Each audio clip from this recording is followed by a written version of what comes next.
Give folks a couple minutes.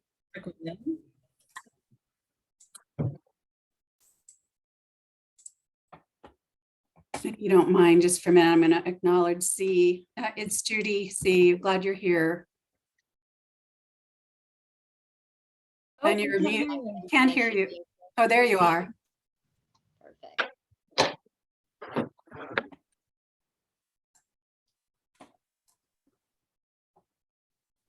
Judy Schwartz.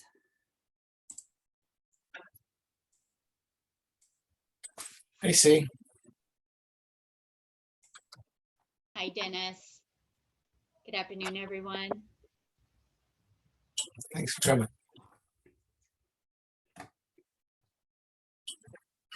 So it's Tuesday tie-dye shirt day, so excuse the informal attire.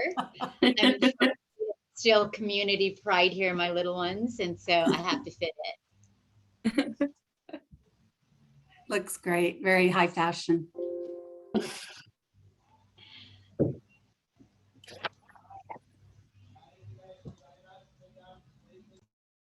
So while we're waiting, I can tell the short story, Judy. It's not going to take too much time, but the tie-dye shirt with my daughter, she was going to childcare. She was about a year and a half, maybe 2 years old, and you know, we had to show the childcare center that we didn't like something that was kind of off balance. So we dressed all her classroom into tie-dyes, put them in a wagon, and because the childcare center was at Merced College, we took them all around Merced College in their tie-dye shirts with these signs we made saying "Ingest at the childcare center."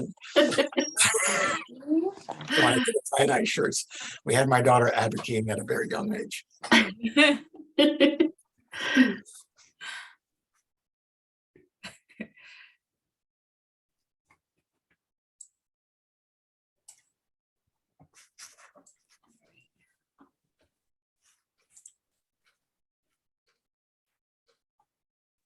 Still have a couple folks coming through.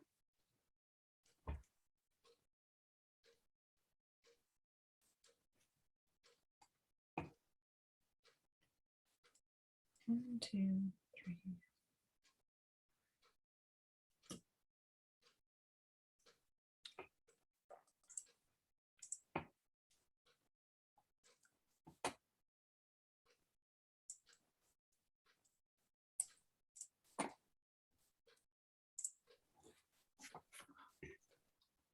Looks like we have about 6 folks in that are not presenting.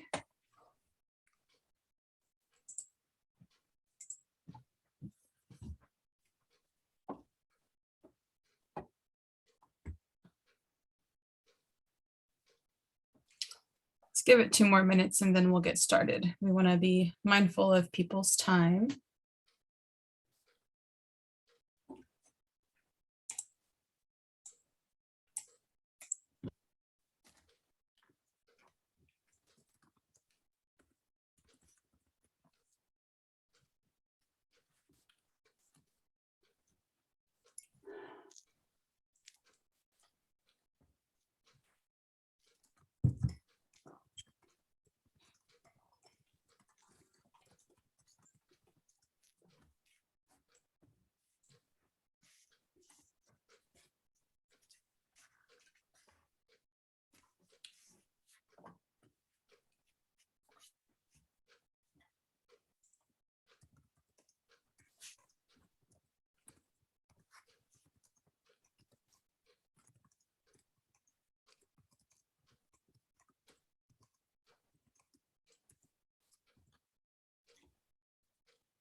All right, let's get started because we have a wonderful presentation with a lot of content to cover.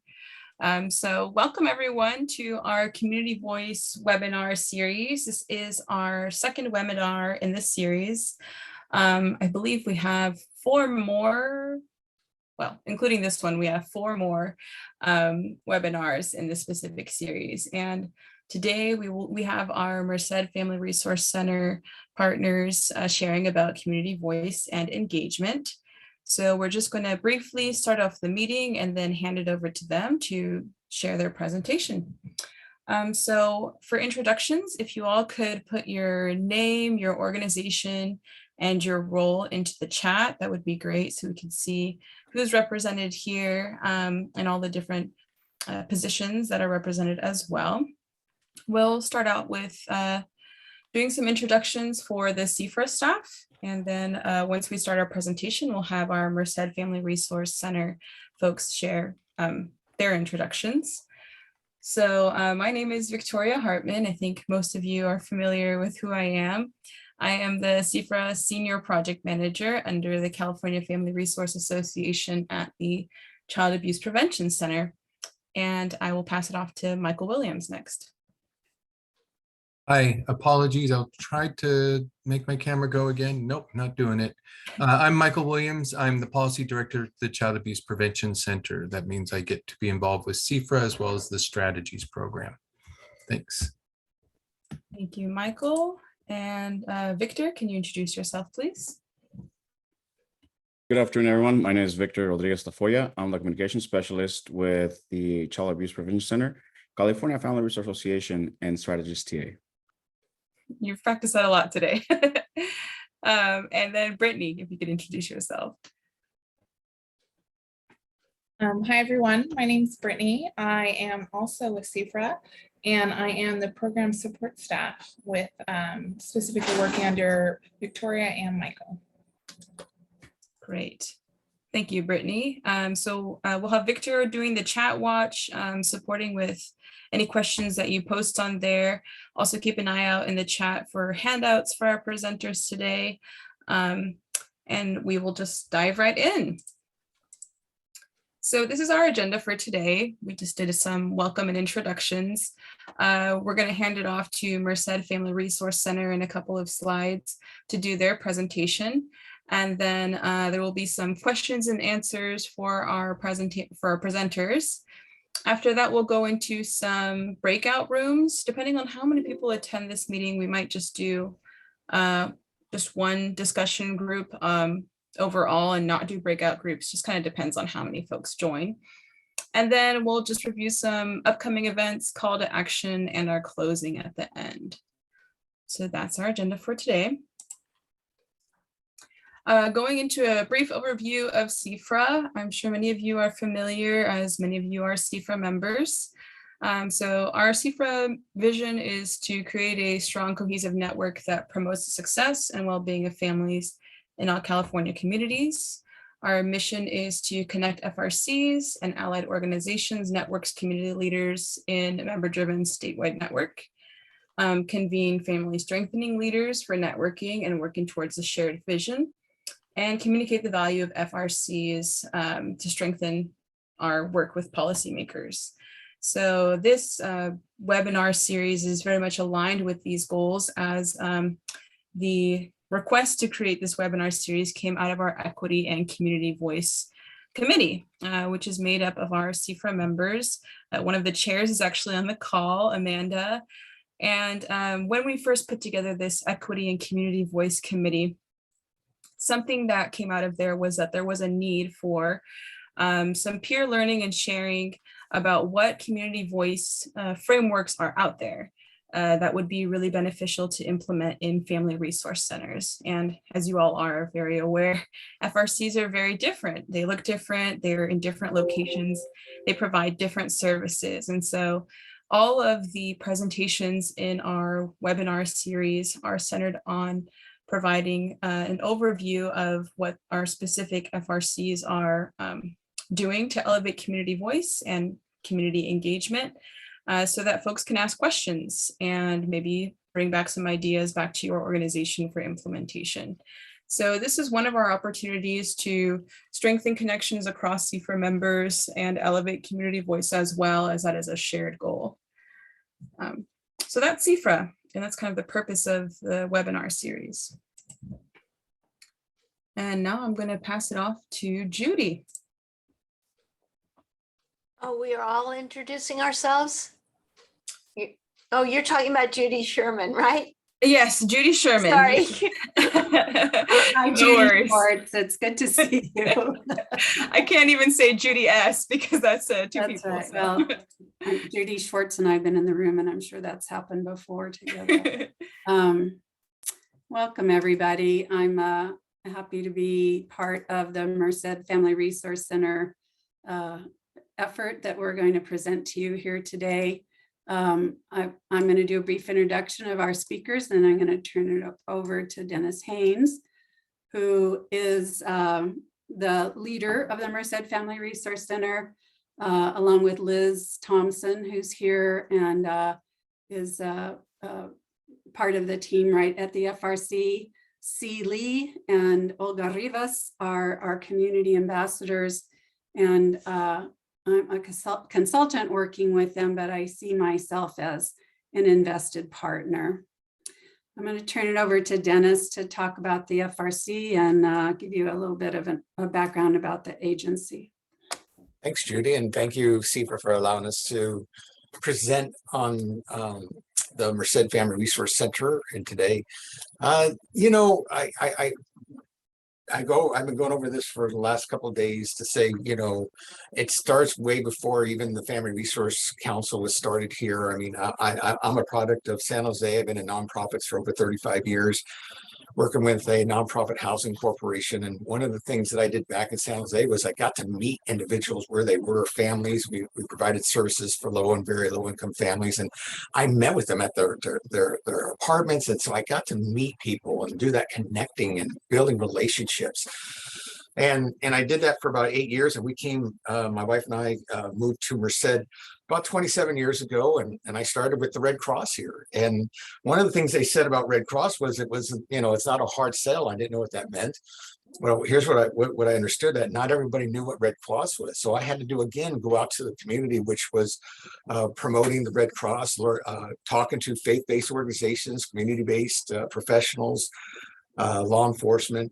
So I, again, was going out and building connections, and I guess the board at the Red Cross were always amazed that I had 2,000 business cards. I got rid of. Said, how do you get rid of 2,000 business cards? You go out, shake hands, you meet people.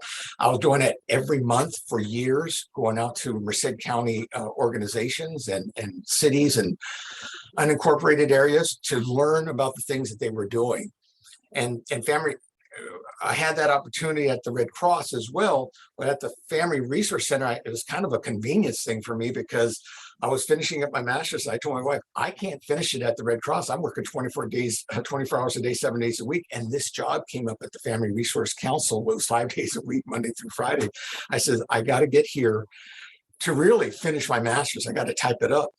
And lo and behold, what I found out about the council was that they were doing the same thing I was doing in San Jose. I was doing with the Red Cross, which was going out to communities and finding out the resources that that were being provided for their neighborhoods. And we're talking about, you know, food closets and clothes closets and soup kitchens, things that you're not going to still find today on Google. You're not going to go Google Planada and find out where the soup kitchens are. But I was able to go out all the time, each month, and find out what resources were there. And that's what the Family Resource Council did when I first got here 24 years ago. So for the next, 7, 8 years, the council on a countywide level, we're doing work in the communities. In fact, we had monthly meetings at Family Resource Council meetings, which brought in community members to talk about the programs and the things that they were doing in their communities. But we had also 8 to 10 community resource councils. Back then, we didn't call them centers, we called them councils in different parts of Merced County that grew from the Family Resource Council itself. The second thing that the council did was they had its own resource guide, and the resource guide had over 300 different organizations that provided services across Merced County. Everybody loved it. You know, public agencies loved it, social workers loved it, public health, human services, you name it. They loved the book because it gave them an opportunity to do referrals to their clients. So we did that. And then the third thing that the council did was give money. For the first 8 years, we were giving out between 150 to 200,000 a year in small grants, large grants to the smaller organizations in Merced County. You know, those grassroots organizations. And that's how I got to know our agencies. I got to know our community-based organizations, faith-based, you name it. I mean, I had my hands into a lot of these organizations across the county. Well, like a lot of things, funding changes, leadership changes. And one of the things they wanted to do with the council was, hey, instead of doing, you know, all this funding stuff, we want you to do classes. And that's how we started doing parenting classes. They says, hey, you know, we want you to, and I wasn't a parent, though we were adopting our daughter at the time. She's 15 and a half right now. So we adopted our daughter. So I said, well, I guess I could do parenting classes. Oh, I can do your adoption classes. I can do all these classes. And that's what we started doing. We started doing parenting classes. We were always doing youth classes. We were always doing youth services. We were doing Redirect, which was a first-time offender program. We were doing resource and referral. So, you know, the shift wasn't too bad. We were the CAPC for Merced here in Merced County, and we were also in the network here in the Central Valley from day one that I was here. So we were already doing some of that, the work that our funders wanted us to do, but they were just kind of shifting into more programs. And fast forward this up to about 3 years ago, maybe even 4 years ago, my supervisor at the time said, hey, Des, I'm at the public health department and we're talking about centers. And you know, all this money for family resource centers. Say, hey, boss, I'm a council. I'm not a center. We're a council.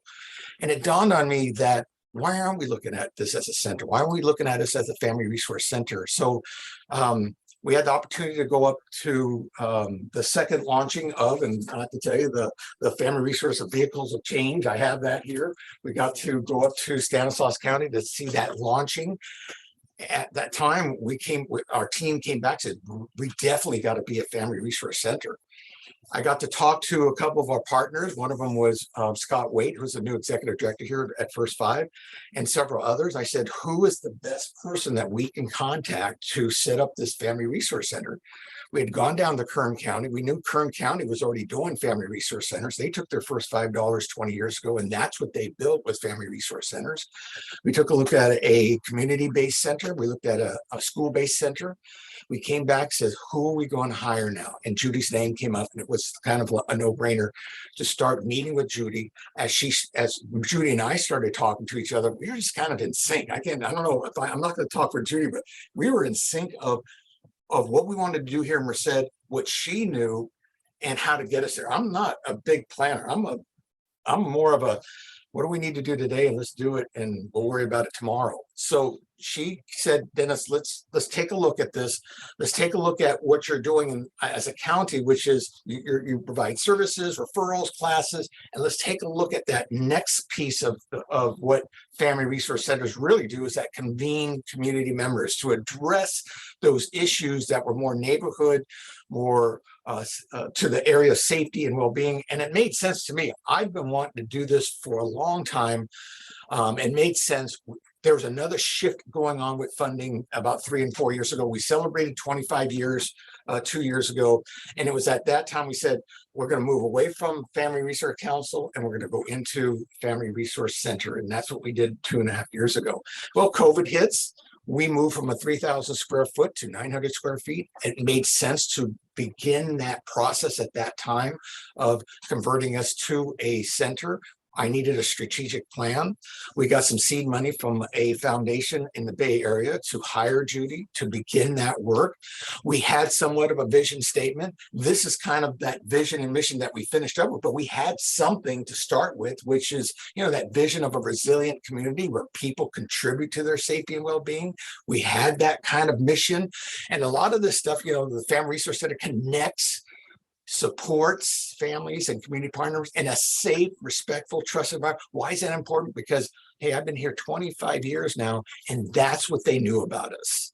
I had built those that worked with me had built this over years. I can't tell you, maybe you've had this too in your experience, that organizations and individuals that moved out of the area and they came back and said, Dennis, you're still here. We've been gone 4 or 5 years. You're still here. Yeah, because we had that connection to our community. And so that was the thing that we took a look at with our mission and vision. And a lot of the, seriously, when I keep putting this up here, this was really by my bedside and talking, because I didn't know exactly FRC. How do you build this strategy? How do you build this process of going to a convening neighborhood? We want to get back into grassroots. We want to get back into what our community members really were needing from us. So it was great to have Judy on board to do that with. So I'm gonna pass it to you, Judy. And I'm not trying, and Judy knows I'm not trying. I didn't have a guide. She was that guide. So I just want to say thank you to Judy. Thank you, Dennis. And I wanted to ask whoever's populating the chat, if you'd put in the links to the 2 Vehicles for Change monographs, and also the 1-page vision, mission, and values for the Merced Family Resource Center that Dennis just referred to. You could also put in the link to the spectrum of community voice and engagement. And I wanted to share this with you all. So this spectrum can be used as a tool to help you define and mobilize the role that residents have in your local initiatives. And each one of the phases in itself is kind of a message to the community, to your community, about its value to the organization and to the community in solving problems. So, if you're agency directed, then the agency it's a one-way communication to the community from the agency, and you're telling people what you do. And the messages will keep you informed. The community informed is when the community are educated more deeply about a project, and then they're invited to participate, which says we want to keep you informed and we want you to participate and come and be involved with us. And then community consulted is where a lot of organizations are. I think it's when you ask people for feedback. This is our typical, let's do a needs assessment and find out what people need. And we're saying to people, we care what you think, but often we stop there and we don't take back what we've learned and say, this is what we heard from you. What does it mean? What does it mean to you? What does it mean for us as our support to you? And how can we work collaboratively to move forward on the issues that you have raised? And so this really tells people that their leadership and their expertise are critical for addressing issues.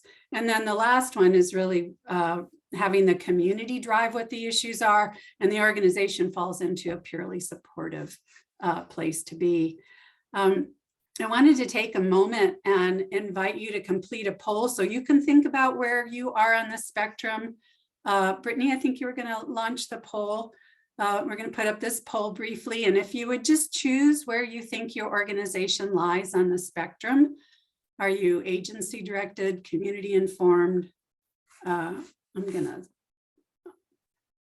just seeing the submit, Brittany, but so if you'll tell me when it's been, people have responded. So if you'll just take a moment and do that. And then launch the results, please, Brittany. You got it.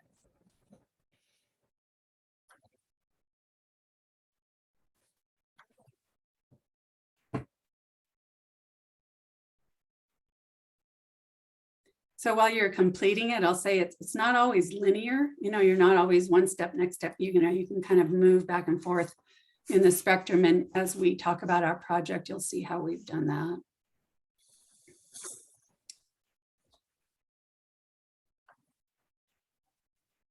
Are we close? Yep. All right, so it looks like the majority of you are looking at your community as collaborative members, and with community driven, that's 50% of you. So I hope as we go on, we can learn from you as well. And then again, I think you may be in one place right now, but you may have been in one of the other spots at some time, but now you're back doing community outreach. So we move through and we'll show you how we're doing that in our project. So this is really our roadmap to our project. And there are these 6 phases that illustrate our path to action. And while neighborhood engagement is critical for our work, it's not the final outcome. The final outcome is, it's a tool to get to the final outcome, which is taking action to ameliorate conditions that keep people from thriving or cause the need for services in the first place. So I'm just going to real quickly go through each one of these phases because we're going to talk about them more deeply as we go. The product for phases 1 and 2 was our strategic plan that Dennis explained, and it was founded on strengthening the Family Resource Center so it could convene community and help to strengthen individuals and families by engaging community members to inform our direction.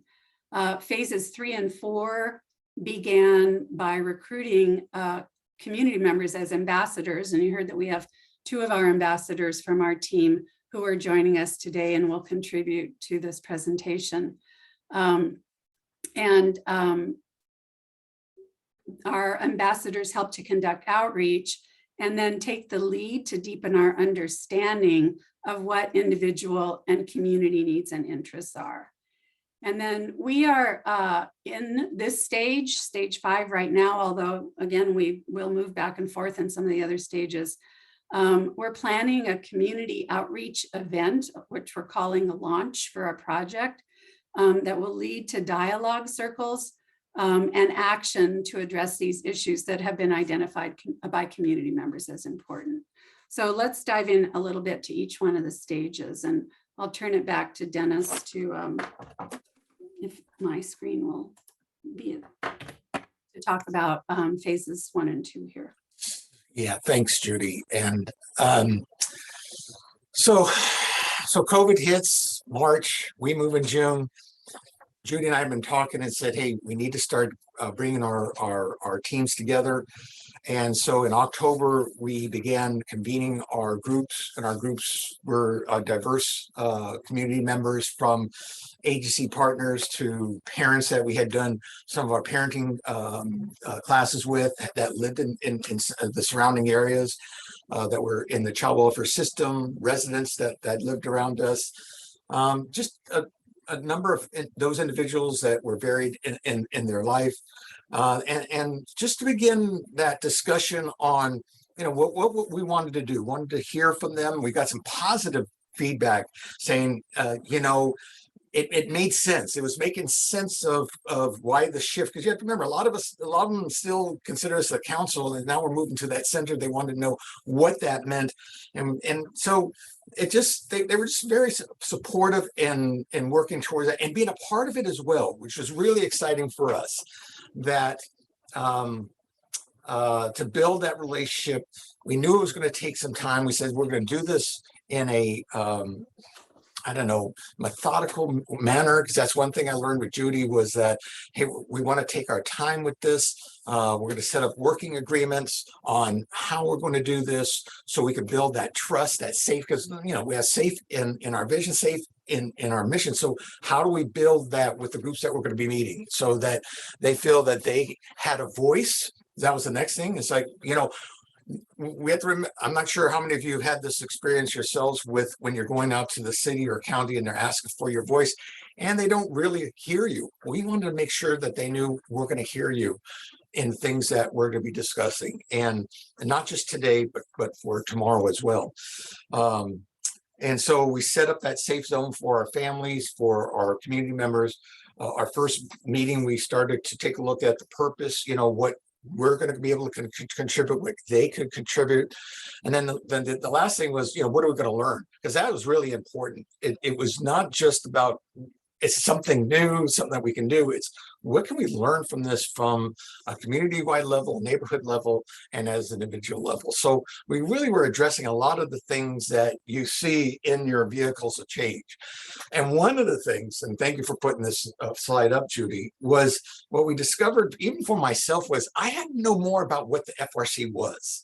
And so we did these learn more about FRC type things. And it came, Judy provided us with, hey, here's your your vehicles for change volume 2. Let's take a look at that. Let's take a look at the roles of FRCs in the communities. Let's take a look at practice, FRC practices, methods, and frameworks and case studies. And she shared with us YouTubes and videos of different FRCs around the state so that we can get a better understanding of what family resource councils really, our centers really did in those communities. And so that was very important to us as we started to take a look at that and educate ourselves.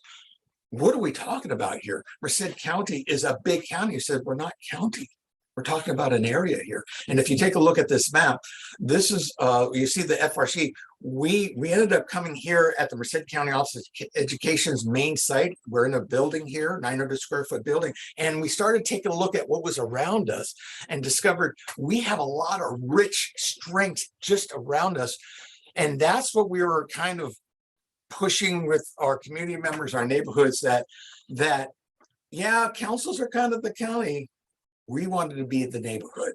And so when you take a look at how did you determine this, we took a look at what we can do as an organization at the FRC here. There was only, with COVID and losing staff members, there's only 2 of us. Now there's 3 of us. We had to say, what can we realistically do as an FRC? What can we really do to cover an area that was predominantly a low income family area that we live in? And we said, this is it. We had schools here, we had public agencies here, we had law enforcement here, we had Boys and Girls Clubs, senior centers, we have neighborhood businesses. I mean, there were so many parks, there were so many rich resources here. Said, this is it. Our group came together. It wasn't just me. It was on a community level. We said, this is where we feel comfortable in doing a lot of our work. I know I've had community members come and say, Dennis, why didn't you stretch your line to, let's say, the city building, or the police department, or the courts, or go down deeper into some of the rougher neighborhoods? Again, we came back and said, that's the area we felt comfortable in. And so that being said, I wanted to share very quickly that rings of engagement.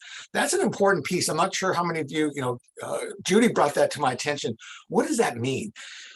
For us, it was, we had to have a working group. I think anytime you get into strategic planning, you need that working group. And we found about 8, 9 of us that were from the neighborhood, and we're engaged enough to say we'll meet on a monthly basis, 1 to 2 times a month, to get this work done. And then we had those individuals that were more of the core team. Those are my director. I'm very supportive of my director and the superintendent here, Dr. Steve Tejan. Thank God he knew about family resource centers from his work in Visalia. Thank God he was very engaged, and that's what he wanted for the county office of education. The public entities, the directors, they all knew me. They knew this was important. So they became our core team.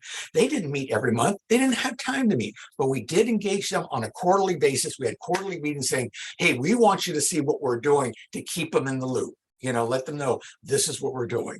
And then we had our community members, partners. That's the outer ring. And who are those? Those are the ones that said, hey, I can't commit to doing this. However, we are very interested in what you're doing. Keep us informed. Invite us to the meetings. They would come in and out from community-based, faith-based organizations, public entities. So we had this ring of engagement that we worked with for the whole entire time, including today.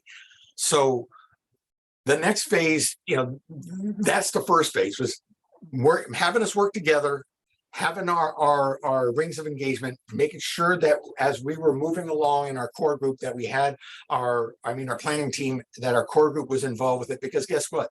They're the ones we're coming back to later on for funding. they're going to see what we're doing with the hopes that they're going to continue to fund the things that we're doing. And by the way, they have been. So just know that they've been continuing to fund me the last 2 years to keep this going. I'm going to move this back to you, Judy, for phase 2.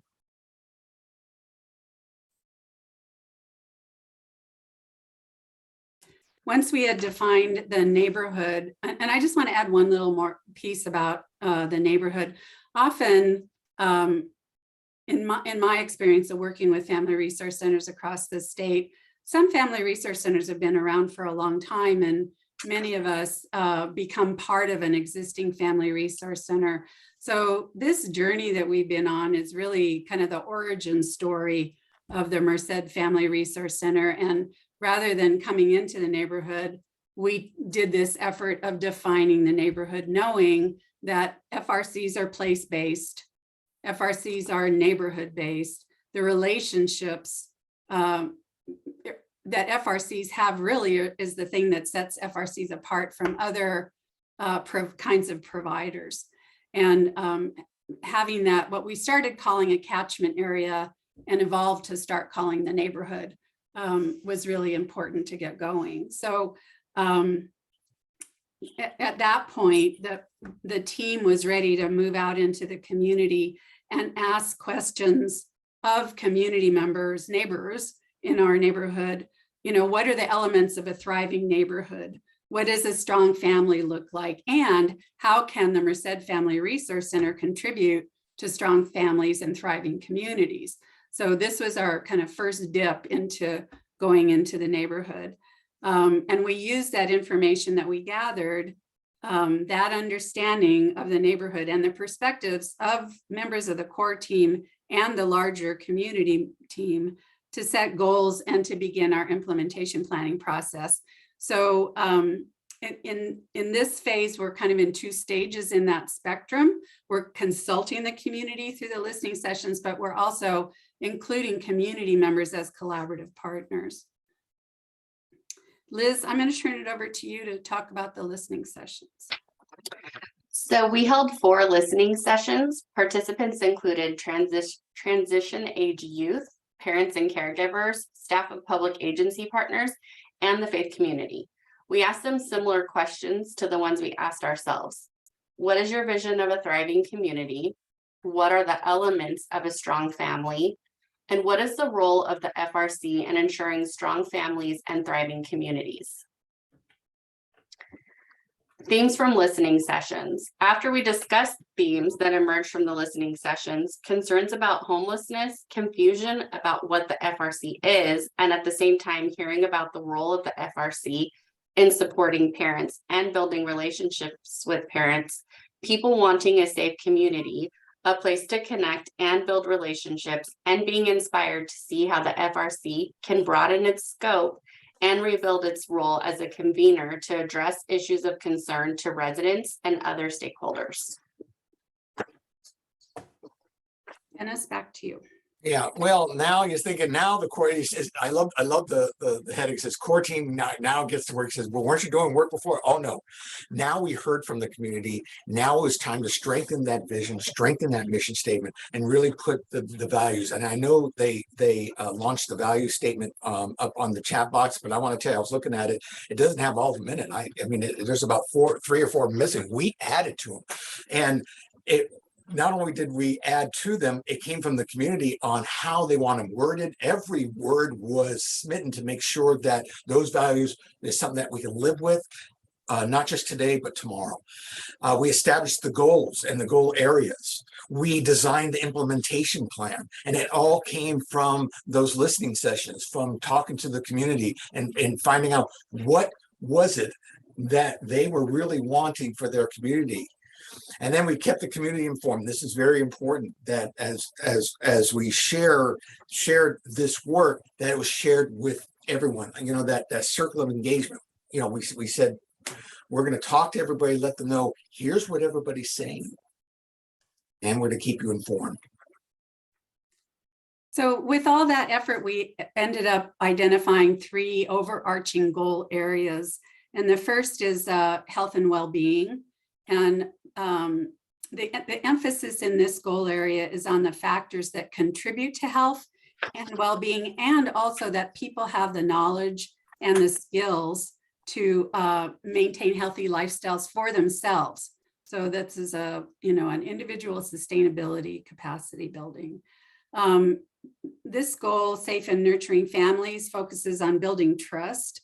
That's so important for engagement and to get things done together. And we'll reference this concept of trust throughout our work, because we heard loud and clear about trust issues. And I think C will tell us a little bit more about that in a little bit. And then the third one is neighborhood safety.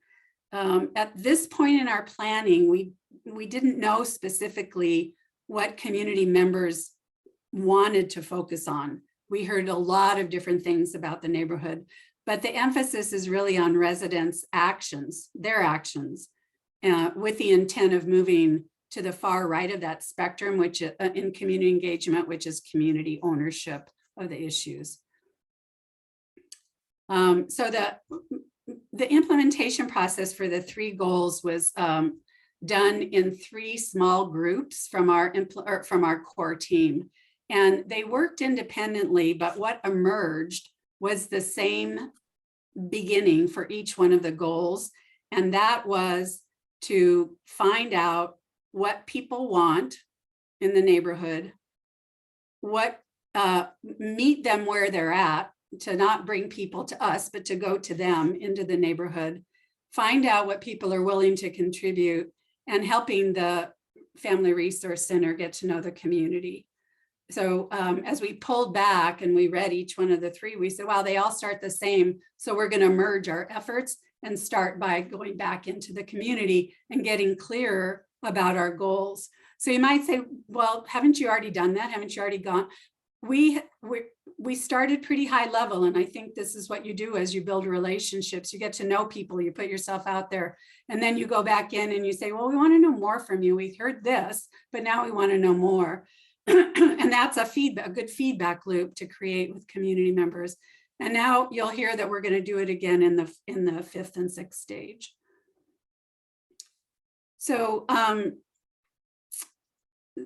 So the first step in implementing our goals in state phases 3 and 4 was to use a community organizing approach and learn from the community members what's meant by neighborhood safety and what resources and services are necessary for their well-being. So we're going to drill down into the issues here.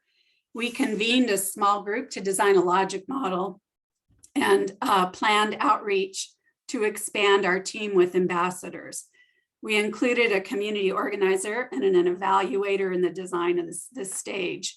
And then the outreach strategy was really to agree on a message, to work together to say, what's the message that we want to deliver to the neighborhood? So we talked to grassroots community leaders, FRC participants, both current and past FRC participants, people who had been in some of the parenting classes, and we brought in faith leaders at this point. And so our intent was to get representation from a diverse group of community members that reflected the demographics of the neighborhood that we're serving, which are African American, Hispanic, Hmong, and Caucasian. Liz? So for the ambassador role, we recruited 6 community members to act as ambassadors in 3 languages to represent the FRC and connect with community members to learn about neighborhood strengths, issues, interests, resources, and needs. Their leadership is meant to shift the work from hearing from people to true involvement of residents in decisions that will impact them. As we become clear on the issues for focus, this will help support residents to develop, advocate for, and implement viable solutions. See? Thank you, Judy. And before I dive into this particular slide, I wanted to commend our Family Resource Center for their role as a community ambassador in itself, right? And we've talked a lot about building trust. But I do want to say, as a community member and as someone that's lived and worked here, that FRC truly is a convener of not just institution, but a trusted partner in this work. And I think that's why it's so effective. to have FRC in this particular role, and shifting from more of the broader kind of service delivery to really convening and making systemic impact, I think is definitely more sustainable long term in terms of serving families and young people. So as far as the FRC ambassador, I was really privileged as both a community member and as the director of our local Boys and Girls Club to be a part of this work. So the first thing that we did was we hosted an ambassador meeting or orientation, and to really learn from our community residents about how to approach our outreach, right? We learned that trust can be an issue with organizations because, as you all have seen or maybe have been a part of, there are efforts and initiative that comes into a community, give out promises, and then walk away because change in administration or change in funding. And to be able to build that connection with these individuals because we are from the community was so critical. So, and then in the end, we need to ensure that there's always accountability, right? As ambassadors, not that we're not funded per se by a particular group or organization, but we are here through our relationship building over time, that we are here to support and really shape this work ahead and to engage them as additional ambassadors in this work.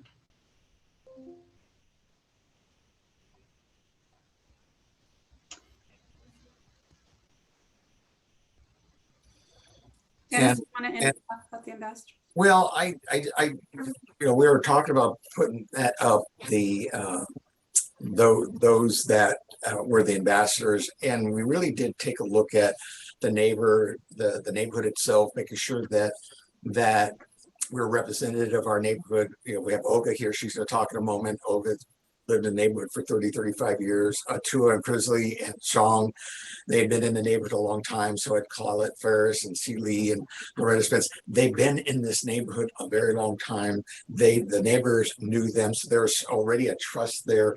So I was very appreciative that they stepped forward and said, hey, we can help start that ambassadorship. You always start with that, again, a core group. Here's our core group.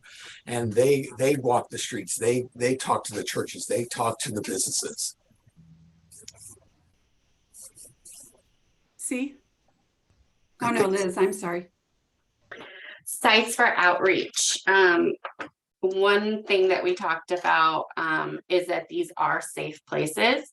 So the ambassadors made initial connections to these sites for outreach.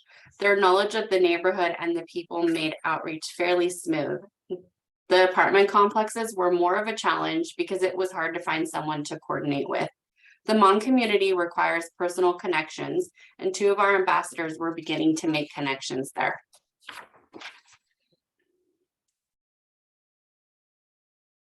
So in collaboration with the ambassadors, we designed a script for outreach, and we scheduled these locations and had a facilitator and a note taker in each one of our outreach sessions.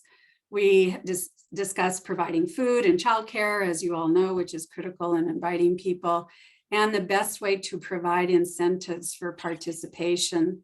So the FRC worked with another organization to use funds to purchase $25 gift cards that were distributed at the end of each event.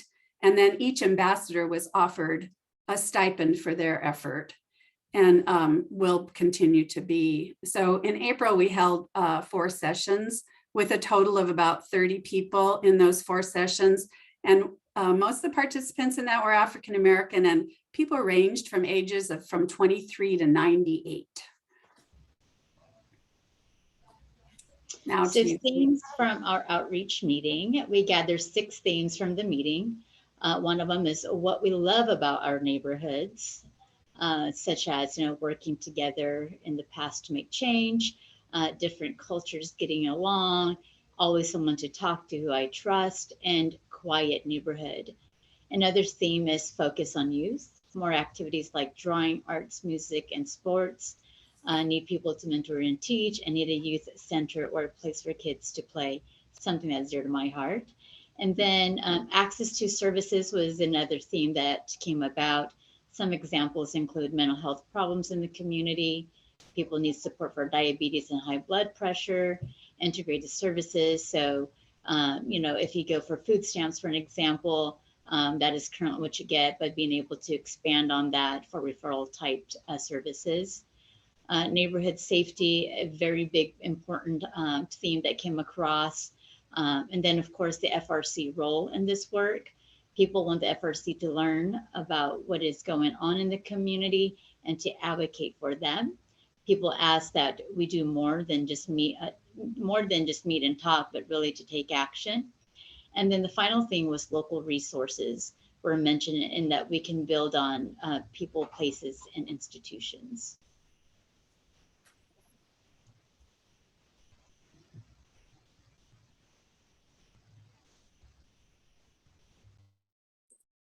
Well, as you've heard from several of us, things were really going well.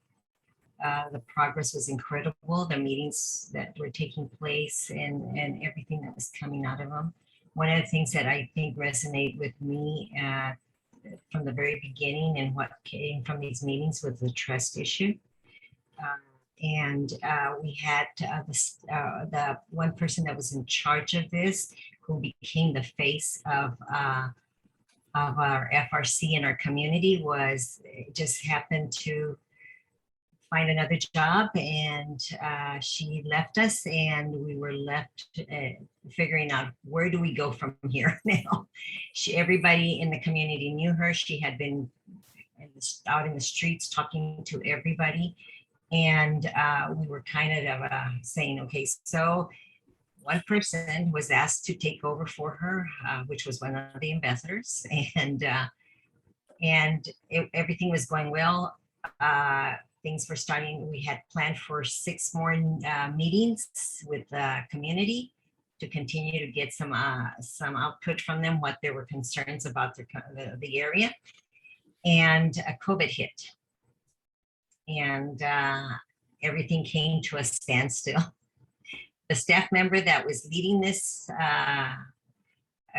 left, and then her replacement just happened to come down with COVID, and so that took on another challenge. So we had to pause, think about what we should do, regroup, and what came out of it is that we decided, instead of continuing to do some community meetings with the community, let's invite the whole community at whole and have just a big shindig, get together, and provide the same thing we were providing at our meetings, but in a larger group. So this is what we're doing now. That's our next goal, is to bring this together, and hopefully we can continue the progress we've been doing so far. So before we go on, Victoria, can I check in with you about time, where we're at with our timing? Yes, I was just about to message you about that. Probably about 5 to 10 more minutes, and then Q&As. I think we have a small enough group that we won't need to do breakouts, so we'll just go from Q&A to discussion. Okay, thanks. Dennis, let me just jump in on this one. You may remember that this is where we're at now in this stage 5, where we're getting ready for our community launch. And so rather, like Olga just said, rather than continuing with these small gatherings, we decided to change course and hold this big community launch event. And this will lead to our dialogue circles and an action forum over time. So on September 10th, we're going to hold this launch where the purpose is several-fold. One is to introduce the FRC to the neighborhood, because if you remember, we heard people say, we don't know who you are, and for the FRC to learn about more deeply about neighborhood interests. And the intent is for neighbors to connect with one another and to agree on an area for focus in the ongoing dialogue circles. So we will end that launch where we have some breakout opportunities for folks to come together, but we'll end that with an invitation for them to continue within the future dialogue circles. And then after that presentation, we'll offer lunch, and then agency providers will hold a resource fair. So to share resources, and then hear from the community about needs. So that helps us move also into our goal about access to services or strong families, because again, we heard people say, as C mentioned, that I go for food stamps, but that's all I hear about. So we want to make sure that we bring providers into the community so people have a broader perspective about what is available to them. And I suspect that that will start a conversation that, again, the FRC will convene partners to discuss more deeply. Dennis, maybe we do this more just in summary. Well, I just want to, yeah, this is the logistical piece of getting that September 10th going. I think the biggest part was the evaluation pieces. Really want to hit. I see that Victor put the checkbox site into the chat box. We wanted to make sure that we document our story, and we found this group here from one of our partners, Kansas University's checkbox evaluation, and we just got the contract signed, and we're moving forward with this as a part of this whole plan starting the next week or two, and along with the September 10th. And then as we move forward past September 10th, we were one of the recipients of the prosperity grants that we'll be doing for the next 3 years. And guess what we get to do? This work that we're exactly talking about for the next 3 years. Thanks, Dennis. So this diagram shows the major phases of our work, from our planning stages, which is recruiting and planning the event, to the community launch, and then planning the dialogue circles. And before the September launch, we'll have identified dates for up to 6 dialogue circles. We kind of are planning for a minimum of 10 to 12 people, potentially a maximum of 20 to 25. But if we have a large group of interested neighbors, we'll hold simultaneous dialogue circles, and then we'll bring people together in an action forum where they can share the action that they've identified. Our ambassadors will facilitate the dialogue circles, so we'll do some more in-depth facilitator training before that. And then after the action is agreed upon, the members of the dialogue circles will move to task forces for action. And hopefully, we're hoping, and if not, we'll continue to recruit people to participate. But hopefully the people who have been in the dialogue circles will have learned enough to where they feel like they're ready to move into action. I think, Victor, you put in the chat some resources that I found very useful over the years. One of them is looking at everyday democracy. There's so many resources there on how to do these kinds of events and moving into dialogue circles and training community facilitators, as well as something that's more recently sent out, which is the New Voices at the Civic Table from the Alliance for Children and Families. So those links should be in the chat for you. So each one of the dialogue circles will have a specific agenda, and these are the 5 that we're planning right now. Of course, they'll begin with building relationships and establishing group agreements, which I think is always critical. Group agreements not only say what you want to invite people in the way they want to participate, but you also kind of state expectations. And when the group defines it together, then the group decides on what the expectations for participation are.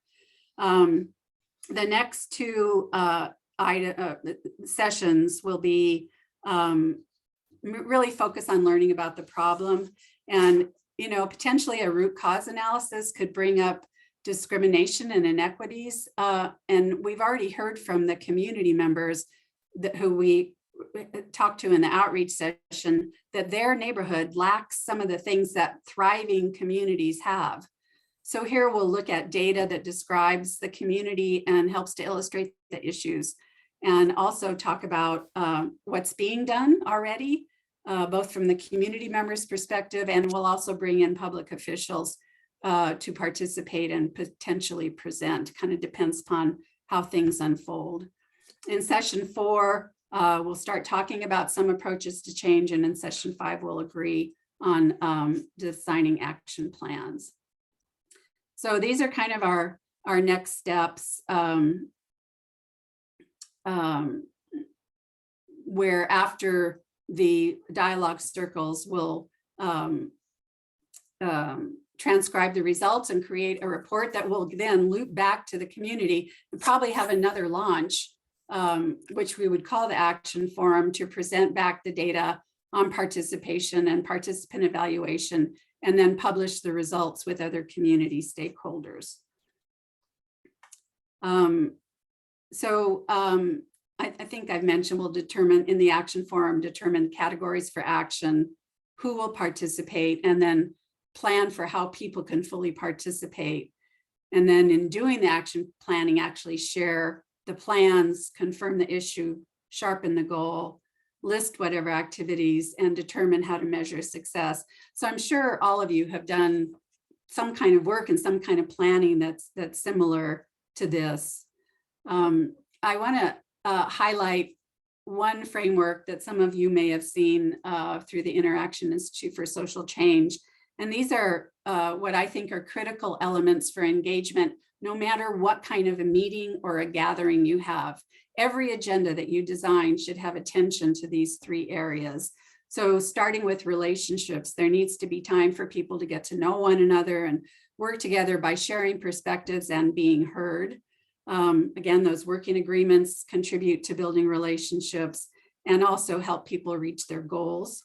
So an effective team is going to mirror the neighborhood from the perspective of race and class and ethnicity, age and gender. And having working agreements really helps people talk about how they are going to work together, coming from different perspectives and different cultures and different communities. And then keeping an eye on results means articulating outcomes both in the long view and at each meeting. You know, Dennis said he looks at what's next, and I come in and I look at the long picture. I mean, we're both playing chess and checkers, you know, but checkers is the immediate move, in chess you've got to look ahead 3 or 4 or 5 moves. So we've really got to keep our eye on where we're going and articulate those outcomes so that everybody is on the same page about that. And then, of course, the process is setting time for small group discussions, opportunities for recommendations to emerge, and making sure that everybody is clear on their roles. So as the action teams start their work, the community members will be offered support by the FRC to develop their work plan and a roadmap to reach their defined goals. So Dennis, this is our last piece. If you want to close us up, and then we'll turn it back to you all for we'll do the Q&A. Well, I think it's just from the time we started to where we're at today, it's going to be these teams to build that leadership team within the ambassadorship and the community members themselves, is to strengthen that administrative support. You have to, like I said, you know, you're going to have that core support. Someone has to be there to as a lot of people like to call me the quarterback. I don't know about the quarterback. I always have to have a good offensive line and coaches. So yeah, we'll do this work, and Judy's a great, you know, offensive coordinator. And so we still need to have these pieces in place for this to be successful. And then of course, keeping the community informed. This is really important. We always have an ongoing meeting somehow, some way, like Judy had said, you know, what's next for us? Hey, once we get through the dialogue, is come back, analyze, and come back to our communities, let them know this is what we're doing. We're always keeping them informed, make sure the resources are there. You know, I think over the last 20 plus years that I've been here, we have that credibility already. It's keeping that credibility. If we're saying we're going to do something, we're going to do it. You know, I think the biggest thing that we heard, and I know Celia's heard it herself in the community where I live personally, is people come in, they're here today, and they're gone tomorrow. And that's what we want, is an FRC that says we're going to be here not only today but tomorrow. And then taking those evaluation pieces, the data that we create along the way, the checkbox that we're going to be creating in our daily evaluation tool, and then sharing that information so we can build on that momentum and continue to grow. You know, the goal is not just to have a successful community neighborhood, because that's what we want. We want to hear from them and do those things. We'd like to also take a look at how we did it. What were the strengths? What were the things we need to improve on, so we can continue to improve on the work that we're doing as a family resource center and our neighborhoods. Our neighbors want to know it. Our community members want to know, how can we take our strengths that we already have and then build on them? And they said, well, let's see how we can do it together. Then take this model. Hopefully we can create it in other parts of Merced County as well. Thanks, Dennis. So back to you, Victoria or Victor. Yes. Okay. Well, thank you so much for that presentation. So now we want to open it up to questions that you might have for our wonderful presenters at Merced Family Resource Center. So any questions, comments? This is Judy Schwartz. I'm the administrator of a very large family resource center in southern Alameda County. Thank you so much. This was great. It was great to hear about what you guys are doing. My particular interest in coming is because we're entering the 5th year of our current 5-year strategic plan, and we're going to be developing our next plan. And we use the technology of participation model of strategic planning, and it's worked really well for us, except that in all of the plans, and I've been here for 3 so far, or 4,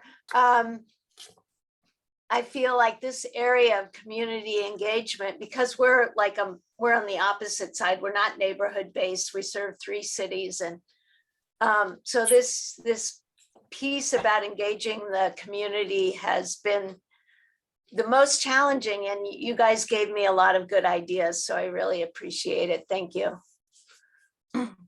Thanks, Judy. Thank you, Judy. I'll say really quickly here, the thing is, it takes a lot of passion to say we want to hear from our community members and our neighbors. I think we've been doing a lot of the I'm going to call it bean counting from our public agency, and it's like they're even looking at us like, how do we do this on an individual? How do we do this, build those relationships? And it's going back to what we were doing 20 years ago, connecting. That's what you do. You go back, and it takes the passion of our ambassadors. It takes individuals that go into the community and say, I'm going to step out and talk to our neighbors. Yeah. And Judy, I would just say, I've known Judy for many, many years too, and been to your FRC more than once. And I know that you know grassroots community leaders and that's the place to start. You know, I think a lot of times I've heard organizations say, you know, in fact, I had a meeting with some just the other day. I was kind of surprised to still hear that, you know, well, how are people going to act if they come in there? Well, each one of you could write down the name of someone who you can reach out to and say, we want to hear more from you. And just starting, like I said, starting there on the spectrum, and then asking them, this is the really simple part, asking them what's the best way to engage neighbors or community members. Right. It's getting those community leaders to hopefully to agree to be on our planning committee so that we can so that we can develop data gathering that's driven by them. Yeah. Yeah. Yeah. And they don't have to be at every meeting either. They can be, you know, more advisory or act like a council or Thanks, Judy.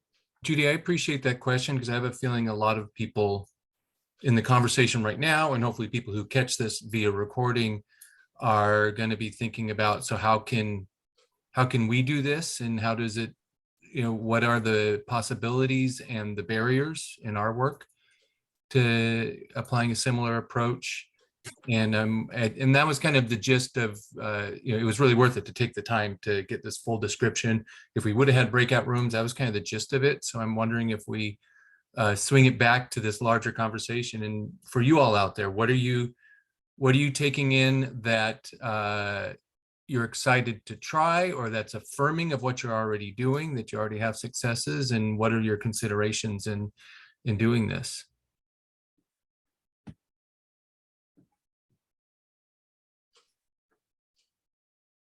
And just to spark a little bit on that, Michael, when we did the poll, there were, like we said, 50% of you were on the middle right-hand side of that spectrum, collaborating with your folks. So it would be really helpful for all of us to hear one example from any of you who said that you are already doing that.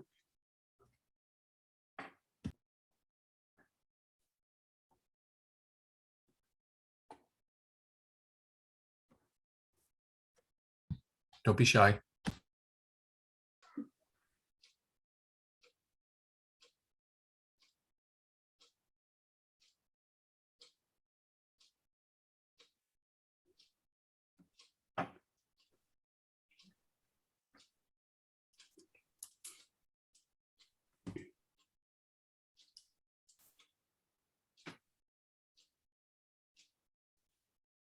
So maybe frame it another way, and I appreciate you making that connection, Judy. For anyone who did pick one of those right end of the spectrum, community engaged, community led selections, what made you pick that? What about your work makes you acknowledge being in that spot?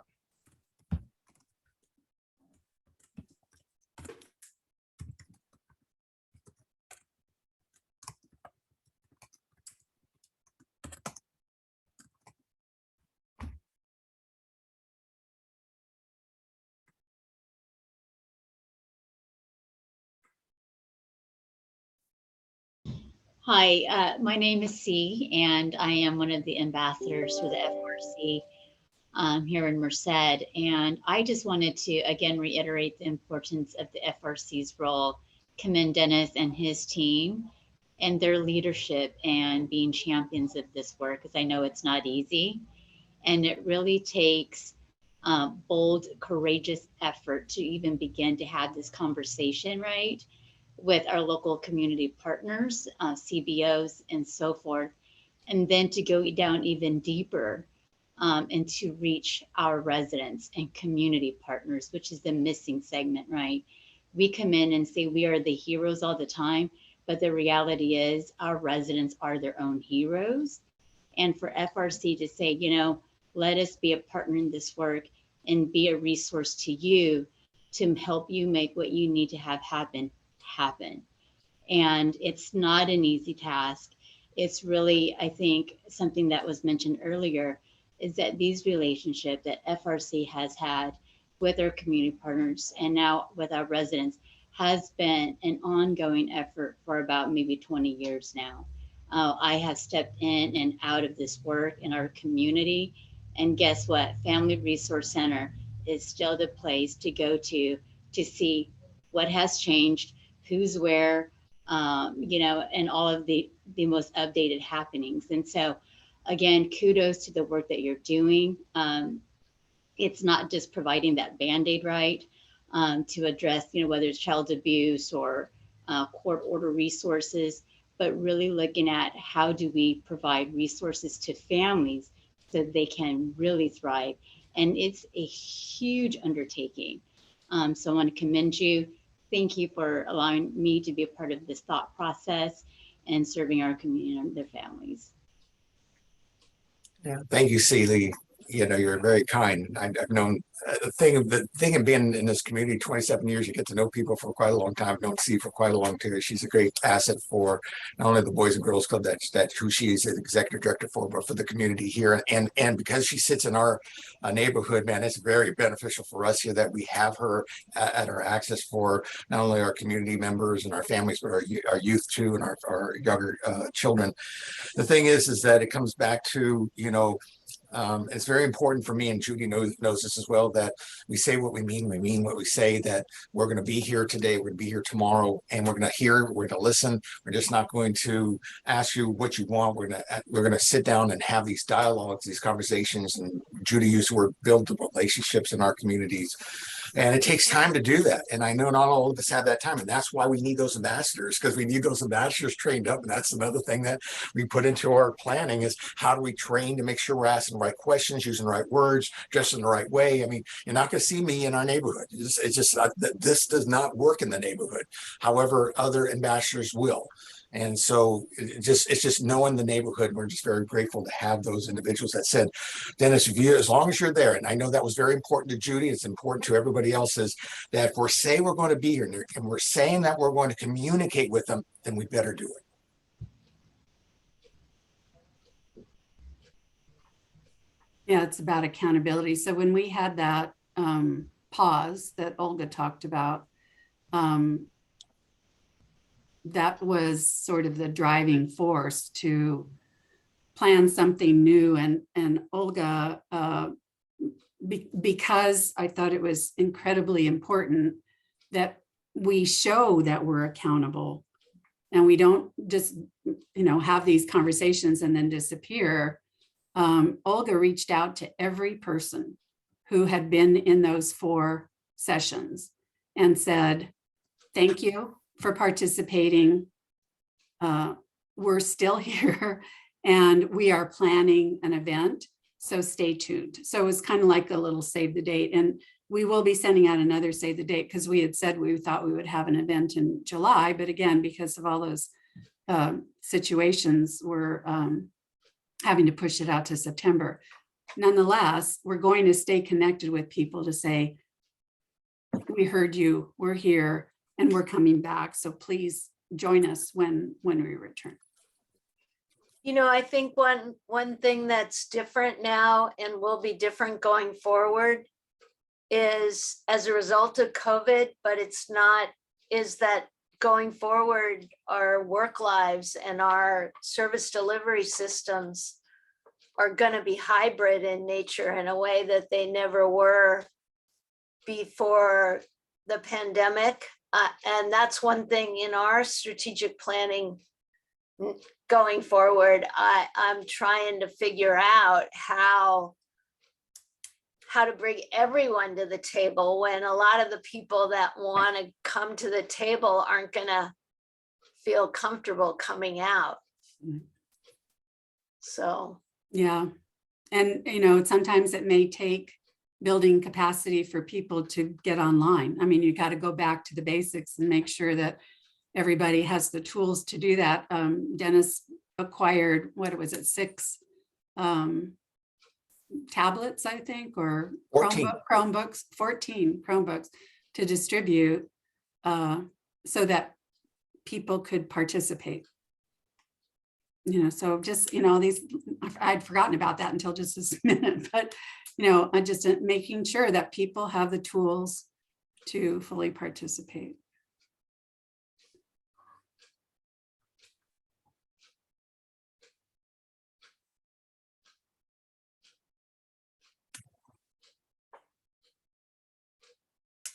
Well, we have about 10 more minutes left of this webinar before we start closing. So if anyone has any additional questions, comments about the presentation, or maybe just sharing your successes and challenges with elevating community voice, whether it be a strategy similar to what Merced Family Resource Center is doing, or maybe it's a different strategy. But we'd love to hear what you're currently doing at your organization and what supports you're needing to do more of that work if you're just kind of starting out. So please feel free to share with us. If I can ask a question to Judy Suarez, is that right? yeah. Am I pronouncing your name right? Okay. I was very taken by what you said in regards to you're serving different parts of the city or county or something like that. I would be very interested maybe that our group one day could visit or do something similar or go more in depth and talk to you to see exactly what you're doing, because it sounds fascinating to me to be able to, we're if you notice, our map is a small area. What you said you're taking care of, and I interested to see your staff and how they've handled some of these challenges that we have come about. We would love you to come visit anytime you would like. It's really a different animal. I work for a municipality. I work for the city of Fremont, and I have a very out of the box director, and we have this great big FRC, 55,000 square feet, 2 buildings, 2 state agencies, a whole bunch of county agencies, 2 city divisions, and a whole bunch of nonprofits, all co-located together, serving Southern Alameda County and parts of Hayward. So, and I have a team, I'm extraordinarily lucky. I have a team right now of over 20 people who are delivering direct services and working together to working with the agencies to make sure that when somebody walks in whatever door, and there's a lot of doors into our FRC, they get connected to everybody who's here. So whereas we're institutionally based, so we have good access to all the agencies, we have to work much harder to have good access to the community. So that's why I'm so happy that you guys are doing this series, because I'm committed in this next, and it's not that we don't have any of that. We have ambassadors for Spark Point, we have community ambassadors for seniors, but I love the idea. I really want to do FRC ambassadors, and I love that you compensate the ambassadors for their time, and you incentivize people for having a voice. So those are all really great ideas, and I appreciate what I've learned today. But you can come visit anytime, please. I have to answer the phone. So. She's got all those people and she has to answer. Thank you for that, Judy. Like I said, I've been to Judy's site, and it's very, very different than the Merced Family Resource Center in many ways, as all FRCs are. And I think, everyone's different depending upon the community that it serves. Thanks, Judy. Your participation is really valuable.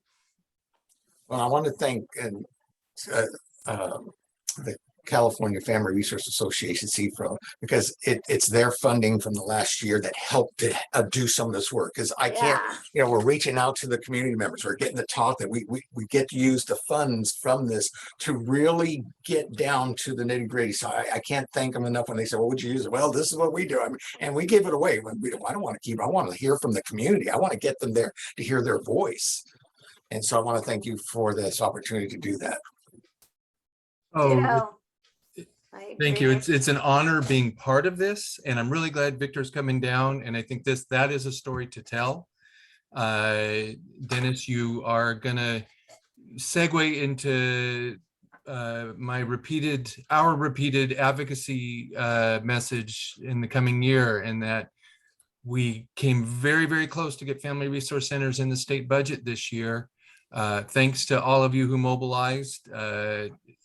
That came out at the last minute's a disappointment, but you can't deny all the momentum and all the great work you all did. So we are working to get family resource centers in the following year's state budget for more money and ongoing money. Our aim is to get into the governor's January budget, but that also means creating pressure from below and from the legislators. So we will be in touch about mobilizing regionally and statewide to really get the word out to make this happen. And I think and we are working on our improving the program design so the state can sink their teeth into what they're paying for a little bit more, because that's a little bit of feedback we got. So this is a critical ingredient that we will really wrap in, and we will be in touch about mobilizing all around all of that. And that's a great segue, Michael, into talking about some of our upcoming events. So before we close out today, we just wanted to share with you the next Community Voice webinars that we have in this series. So next week at the same time, same day, same place, well, a different Zoom link registration, so maybe not the same place.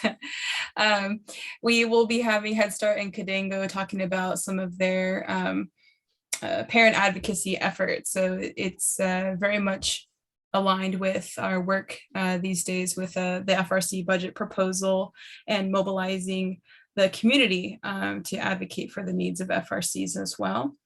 So we have that next week. The following Tuesday, again, same time and same day, we will have Raising the Future, also known as Parents Anonymous, be presenting on their shared leadership structure with community members within their organization. So those are two upcoming events. In August, we will also have a Community Voice webinar from Hillsides. We're still hammering out the details for that and what community voice strategy they will be discussing. But we do have some of these coming up. And like Michael said, we will be reaching out to all of our CFRA members with upcoming next steps, events, meetings, coordination for our advocacy efforts as well. So these are our two next upcoming events in the webinar series, and registrations are here. Victor, I'm not sure if you already put the link in the chat for registration. Victoria, I'm not able to come next week, but I really want to hear that. You're going to be recording it, right? Yes, we'll be recording it and we'll post it on our website. Okay, great. Yeah. And I'll do a copy paste from the events that I already have registered on our California Family Resource Association Facebook page. They're all up to date by date, and you guys can also check them in there. Let me just find the one for next week, and I'll share it with you guys. 19th, here it is. Okay. All right. Thank you so much. Of course. And then before you all take off, we just wanted to make sure you got the link to the evaluation for this webinar series. So we'd love to hear more from you about how you enjoyed the webinar series, what changes we could make, because we do have a couple more coming up. So we would just love to improve the engagement and participation of our webinar series and make sure that we're presenting on topics that are relevant to you all and that you're interested in. So please feel free to complete this evaluation. Can you put that in the chat, please? Yep. We'll put that in there And now. while you're doing that, Victoria, if you don't mind, am I just taking a minute and thanking our ambassadors who came, C and Olga, for taking the time to participate. It means a lot that you complete our team and that you do that in a way where you show up. So thank you so much. And to Liz, who's kind of starting out in her position and really stepping up. Thank you. And of course to Dennis, who's just a great partner. You know, I'm the one that brings the process, but these guys all make it happen. So thank you. Great. And thank you so much to you as well, Judy, and for Merced Family Resource Center to being open to doing this presentation. I know everybody's really busy, and so being able to do these kinds of presentations elevates community voice in and of itself. So really appreciate your time, and thank you everyone for coming to this webinar series. We hope to, we'll hope you come to the next ones that we have in the next couple of weeks. Thanks, Michael. Yeah, I figured out I was on in Microsoft Teams, so good to see everyone. I knew maybe you were in a different meeting somewhere. All right. Thanks all. Thank Thanks, you. everyone. Do y'all